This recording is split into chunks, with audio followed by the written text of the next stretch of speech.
इस वक्त की दोस्तों तमाम बेहद बड़ी खबरें मुख्य समाचार आप लोगों के लिए लेकर के आए हैं दोस्तों, जहां पर एक एक करके चलेंगे दिन भर की सभी बड़ी खबरें मुख्य समाचार आप तक दोस्तों आगे इसी वीडियो के माध्यम से पहुंचाएंगे। खबरों की तरफ बढ़ने से पहले अगर आप लोग भी खुले तौर पर इंडिया गठबंधन और राहुल गांधी के समर्थन में खड़े हैं तो अभी इस वीडियो को लाइक कीजिएगा दोस्तों, चैनल को फ्री में सब्सक्राइब करके कमेंट बॉक्स में जय हिंद जय भारत जरूर ही कमेंट कीजिएगा। पहली बड़ी खबर बताते चलें। सीजीआई की कोर्ट का फैसला आते ही मचा है एसबीआई के अंदर हड़कंप। एसबीआई कल तक दे इलेक्टोरल बॉन्ड की पूरी डिटेल। सुप्रीम कोर्ट का बड़ा आदेश 15 मार्च तक चुनाव आयोग पब्लिश करे पूरी जानकारी, वरना यहां पर मुसीबतें खड़ी हो जाएंगी एसबीआई की। जी हां दोस्तों, आप लोगों को बताते चलें, पूरे मामले पर सीजीआई के आदेश पर कांग्रेस पार्टी का कहना है कि इलेक्टोरल बॉन्ड मोदी सरकार के घोटाले की डील है कि बीजेपी को चंदा दो और देश को खुल करके लूटो। अब इस महा घोटाले की कलई सबके सामने आने वाली है, बस कुछ वक्त का और इंतजार है। और वहीं दोस्तों पूरे मामले पर राहुल गांधी का भी बेहद ही बड़ा बयान आया। राहुल गांधी बोले, नरेंद्र मोदी के चंदे के धंधे की पोल खुलने वाली है। 100 दिन में स्विस बैंक से काला धन लाने का वादा कर सत्ता में आई सरकार अपने ही बैंक का डेटा छिपाने के लिए सुप्रीम कोर्ट में सिर के बल खड़ी हो गई है। इलेक्टोरल बॉन्ड्स भारतीय इतिहास का सबसे बड़ा घोटाला साबित होने जा रहा है, जो भ्रष्ट उद्योगपतियों और सरकार के नेक्सस की पोल खोलकर नरेंद्र मोदी का असली चेहरा देश के सामने लेकर के आएगा। आप लोग क्रोनोलॉजी समझिए, ये पूरी तरह से स्पष्ट है। चंदा दो धंधा लो, चंदा दो प्रोटेक्शन लो, चंदा देने वालों पर कृपा की बौछार और आम जनता पर टैक्स की मार, यही है भाजपा की मोदी सरकार। ये यहां पर राहुल गांधी दोस्तों केंद्र की मोदी सरकार पर भड़के हैं।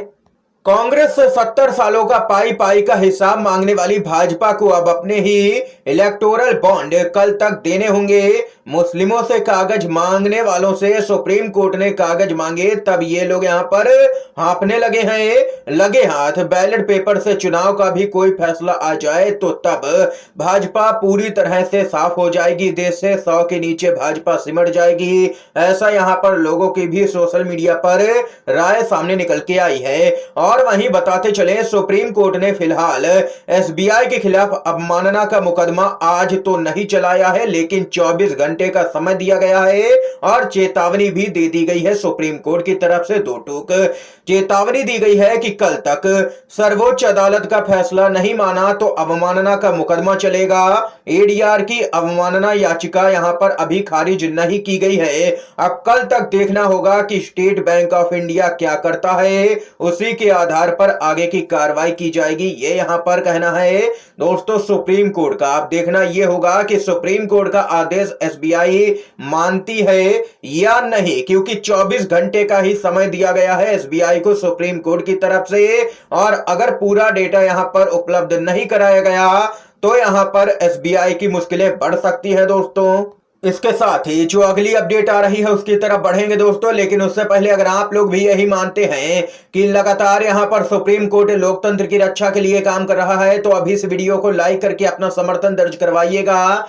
बड़ी अपडेट आ रही है। कांग्रेस के नेता जयराम रमेश ने कहा कि कांग्रेस आगामी चुनाव 2004 में सोनिया गांधी के जीत के फार्मूले के आधार पर लड़ रही है। यह यहां पर जयराम रमेश का बयान आया। और वहीं 2 दिनों में बीजेपी के 2 मौजूदा सांसदों ने इस्तीफा देकर के कांग्रेस पार्टी और राहुल गांधी का हाथ थामा है और गोदी मीडिया से ये खबरें गायब हैं। बताते चले, कल हिसार से बीजेपी के सांसद ने थामा था कांग्रेस पार्टी का दामन और आज चूरू से भाजपा के सांसद कांग्रेस पार्टी में शामिल हो गए हैं। राहुल कासामा ने कांग्रेस पार्टी आज ज्वाइन की है मल्लिकार्जुन खड़गे की मौजूदगी में। इस पर श्रीनिवास बीवी का कहना है कि हवा का रुख साफ है, सब हाथ के साथ हैं। इसके साथ ही दोस्तों एक और बड़ी अपडेट सामने निकल के आ रही है। कांग्रेस के अध्यक्ष मल्लिकार्जुन खड़गे का मोदी सरकार पर बड़ा हमला। मल्लिकार्जुन खड़गे बोले, भारी बहुमत पाकर के बीजेपी का इरादा संविधान बदलने का है। जी हां दोस्तों, कांग्रेस के अध्यक्ष मल्लिकार्जुन खड़गे ने कहा है कि भारी बहुमत लेकर के बीजेपी का इरादा संविधान बदलने का है। देश को आजादी दिलाने में इनका कोई भी योगदान नहीं है। इन्होंने तिरंगे का भी विरोध किया था, ये यहां पर कहना है मल्लिकार्जुन खड़गे हल्के का बीजेपी को जबरदस्त तरीके से लिया है दोस्तों निशाने पर। इसके साथ ही खबर आ रही है राहुल गांधी की भारत जोड़ो न्याय यात्रा से, जहां पर न्याय यात्रा के समापन के मौके पर एक विशाल रैली का आयोजन किया जाएगा। महाराष्ट्र कांग्रेस के नेताओं ने पूर्व मुख्यमंत्री उद्धव ठाकरे को राहुल गांधी की भारत जोड़ो न्याय यात्रा में शामिल होने के लिए आमंत्रित किया है।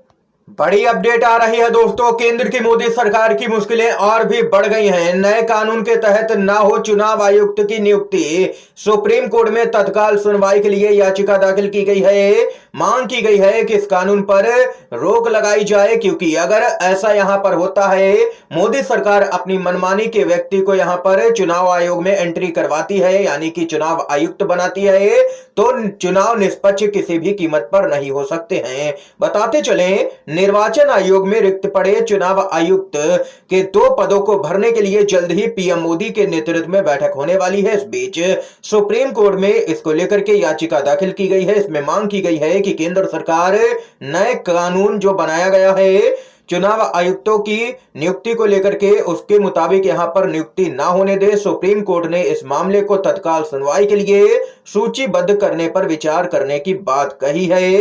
कांग्रेस नेता जया ठाकुर की तरफ से यह याचिका अरुण गोयल के चुनाव आयुक्त पद से अचानक इस्तीफा देने के बाद डाली गई है। चुनाव आयोग में फिलहाल आयुक्तों के 3 पदों में से 2 पद खाली हैं। इसके साथ ही दोस्तों ताजा जानकारी आ रही है कांग्रेस पार्टी की तरफ से। आज कांग्रेस की केंद्रीय चुनाव समिति यानी कि सीईसी की बैठक में 6 राज्यों की सीटों पर फैसला होगा। ये 6 राज्य हैं मध्य प्रदेश, राजस्थान, गुजरात, उत्तराखंड, कर्नाटक और यूपी समेत कई राज्यों के यहां पर फैसले हो सकते हैं कि कहां से किसको टिकट देना है। इसके अलावा पिछले यहां पर चुनाव समिति की बैठक में पेंडिंग रही सीटों पर भी फैसला देखने को मिल सकता है कांग्रेस पार्टी की तरफ से। ये यहां पर अपडेट आई है दोस्तों। एक और जानकारी आप लोगों को बताते चलें, केंद्रीय मंत्री पर पूछे गए सवाल पर आरजेडी के प्रमुख लालू यादव का बेहद ही बड़ा बयान। लालू यादव बोले, कौन है अमित शाह, वे एक बार फंसे थे ना, फिर फंसेंगे। ये यहां पर इशारों ही इशारों में लालू यादव ने बेहद ही बड़ा बयान दे दिया है कि एक बार अमित शाह के पीछे केंद्रीय एजेंसियां पड़ी थी और एक बार फिर से सत्ता में आने दीजिए यहां पर इंडिया गठबंधन को। इन लोगों को पता चल जाएगा कि ईंट के जवाब पत्थर से कैसे दिया जाता है। क्योंकि दोस्तों लगातार आप लोगों को बताते चले, लालू यादव के खिलाफ में, उनके पार्टी के जो तमाम नेता हैं उनके खिलाफ में केंद्रीय एजेंसियों का दुरुपयोग देखने को मिल रहा है, जिस पर लालू यादव जबरदस्त तरीके से भड़के हैं। ये यहां पर दोस्तों इस समय की आज की तमाम बेहद बड़ी खबरें, मुख्य समाचार थे दोस्तों जो हमने आप लोगों तक पहुंचाए। अगर आप लोगों को ये वीडियो पसंद आया हो तो दोस्तों आप इस वीडियो को लाइक कीजिएगा, ज्यादा से ज्यादा इन खबरों को, मुख्य समाचारों को शेयर कीजिएगा अपने सभी दोस्तों में, और चैनल पर नए हैं तो दोस्तों चैनल को जरूर ही सब्सक्राइब कीजिएगा। वीडियो देखने के लिए आप सभी दोस्तों का बहुत बहुत धन्यवाद। जय हिंद।